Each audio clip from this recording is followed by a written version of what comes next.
now let's talk about something controversial. We're going to talk about some game reproduction. Now that can include things like the game itself, a game label, a box, manuals, that type of stuff.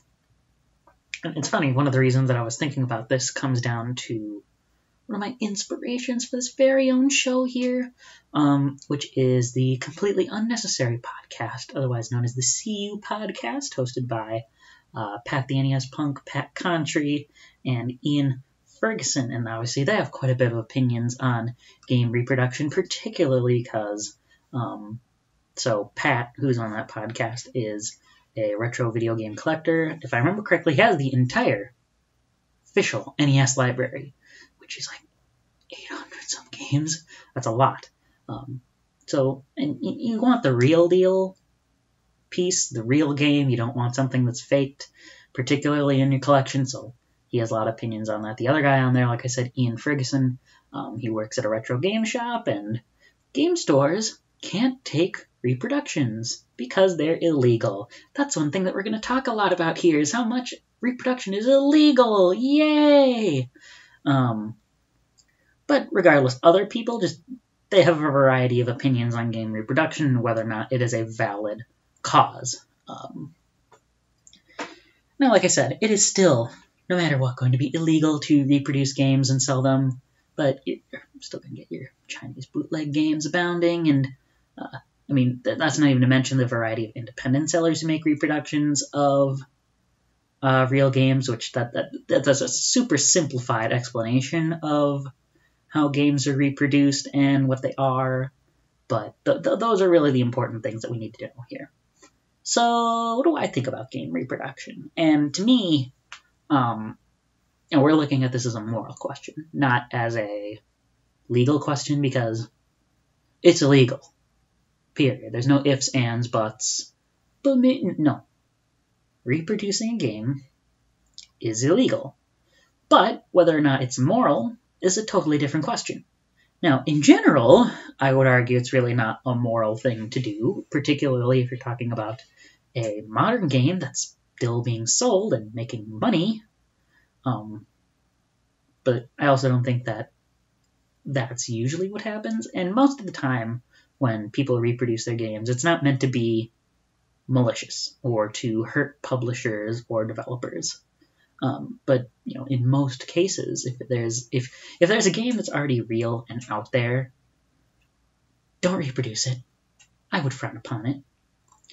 But I think there's just a few questions that we need to go over here to really get a full scope on whether making a reproduction is okay in a situation, whether it's fair, whether you should or shouldn't do it. So here's question 1. How common is the game that you want to reproduce? Why would you want to reproduce a game that's as common as the NES Super Mario Brothers that you get for like $5 or less in a bunch of different forms, right? There's no reason to do that. You can get an official copy in so many easy ways, whether it's like, I already have a Switch, I'm going to pay the $20 a year to get the NES games on there and be able to play online. There you go. There's your copy of the NES Super Mario Brothers. Oh, I can spare the $5 on the Wii U or the 3DS eShop. There's a copy of NES Super Mario Brothers. I have an original Nintendo Entertainment System.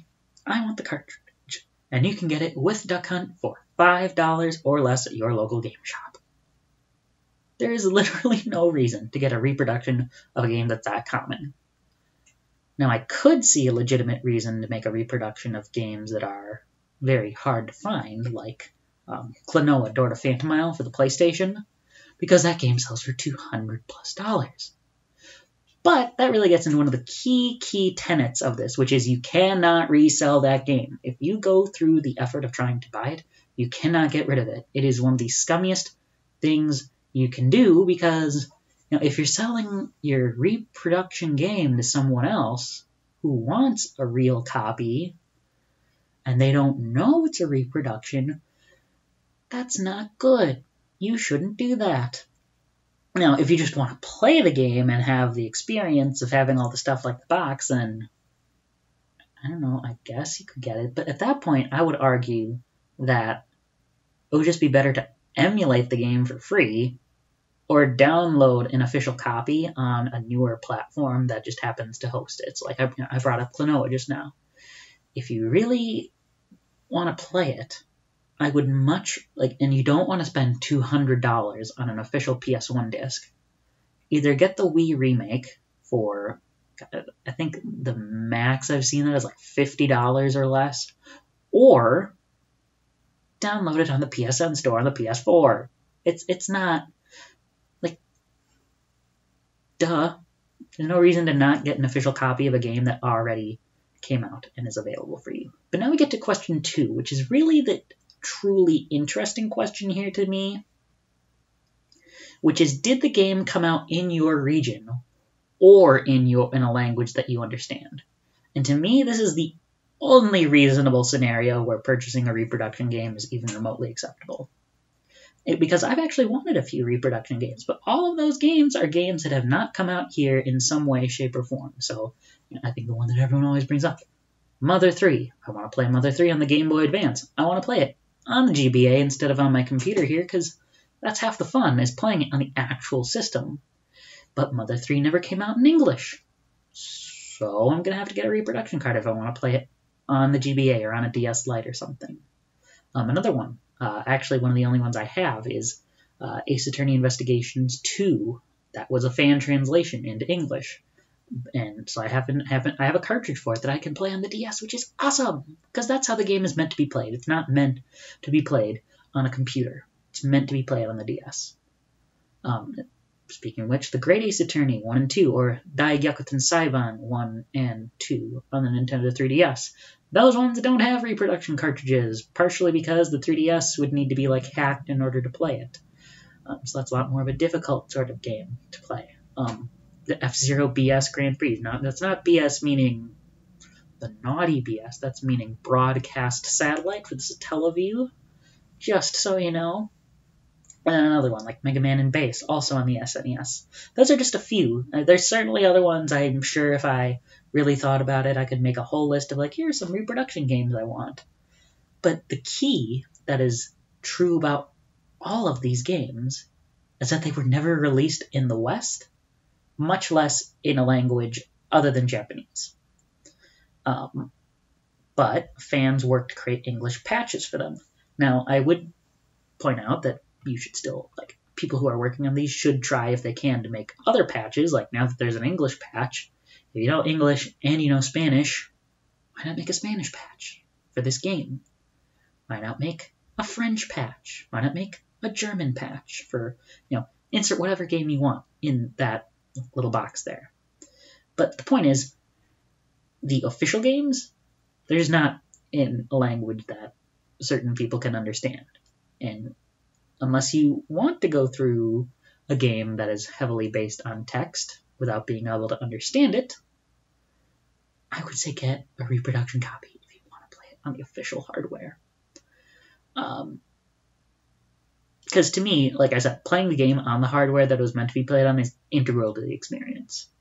So, but at the same time, like with the other reproductions, you still can't go and resell it, because that would be illegal. Yay!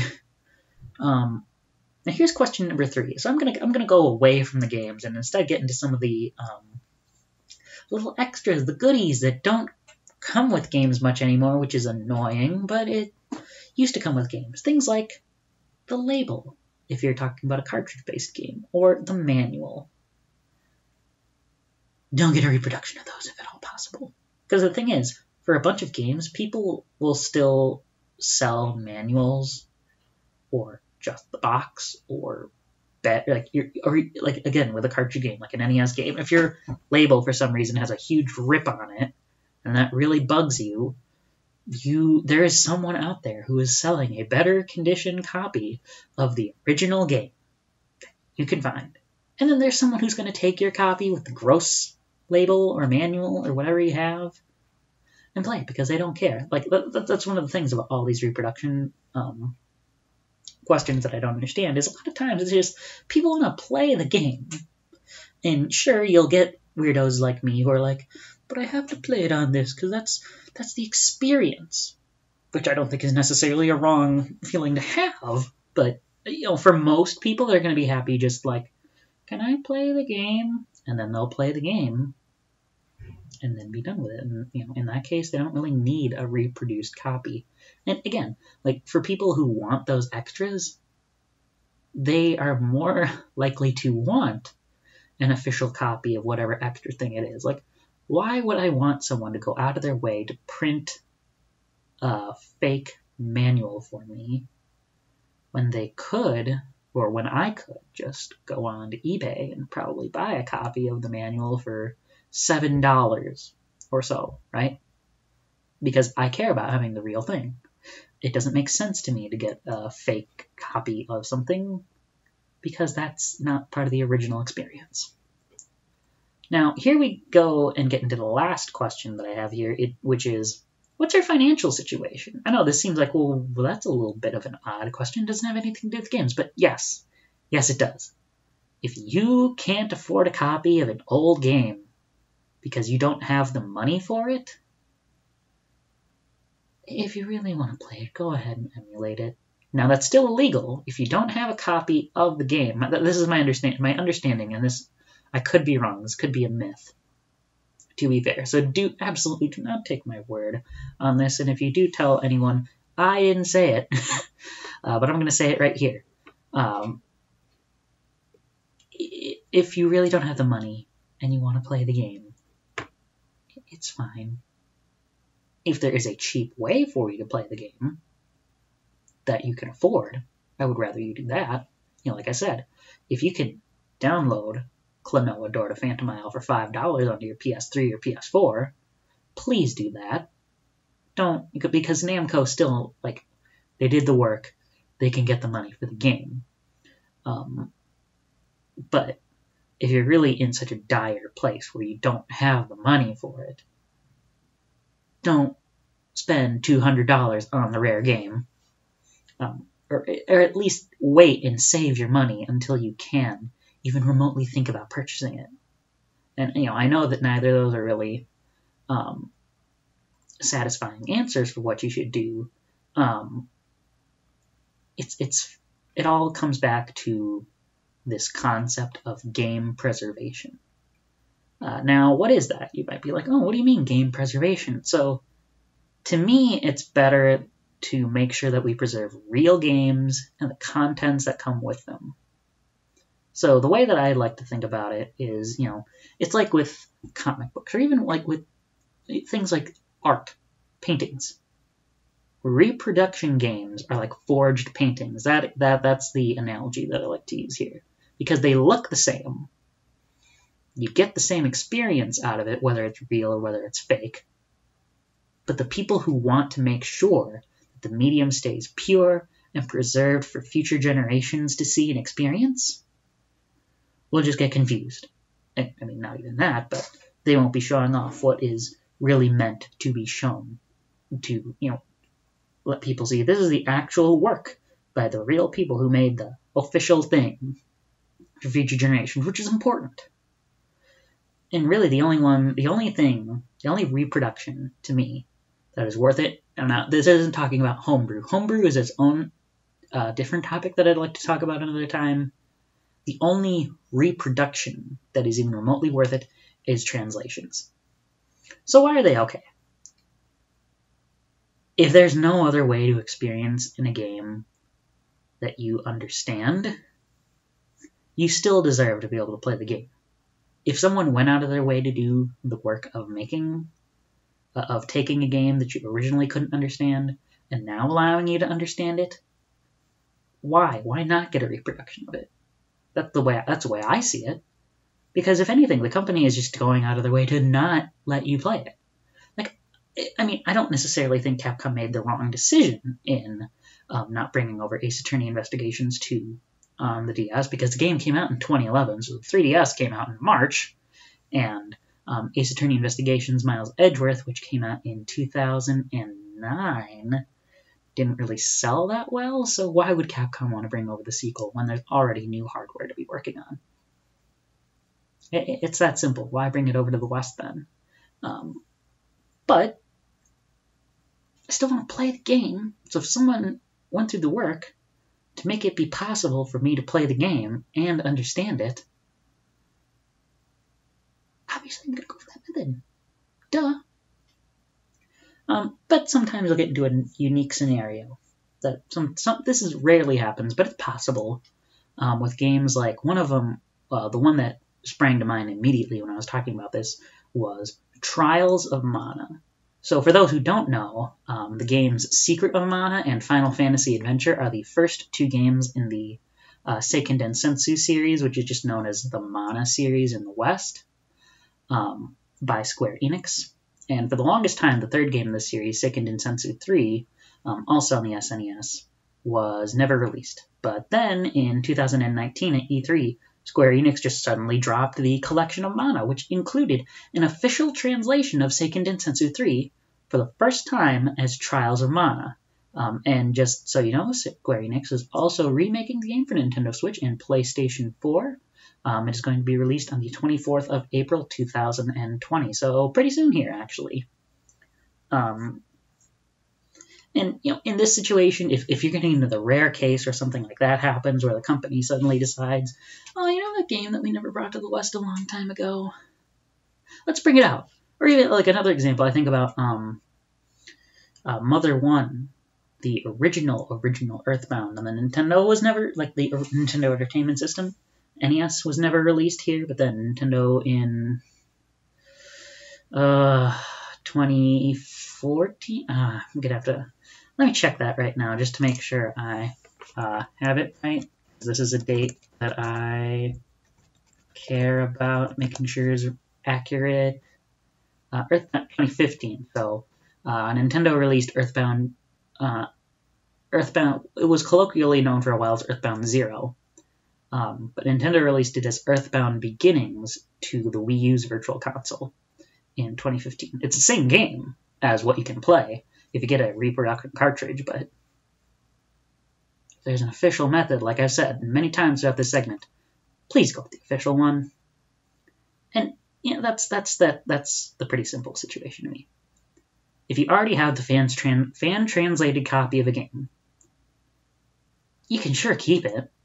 But you really should purchase and play the official copy of a game once it releases, because there are people who went through and did the work and have a livelihood that depend on this game selling, and they might not even know that there are unofficial copies of their game out there in another language, or they might not even they probably don't realize it, or they just think it's a bad thing. So it would be great for you to just go out of your way to support the developers, because they do important work on these games that we really want to play. And there's certainly not going to be any more if they aren't supported in the here and now. So I think that's all I have for game reproduction. Now we do have one more topic. Like I said last time, I'm going to be going with 4 topics. Because, right now I'm only looking at about an hour or so of podcast here, and I really want to reach that hour and a half if I can. So yeah, let's just move on to the next one then.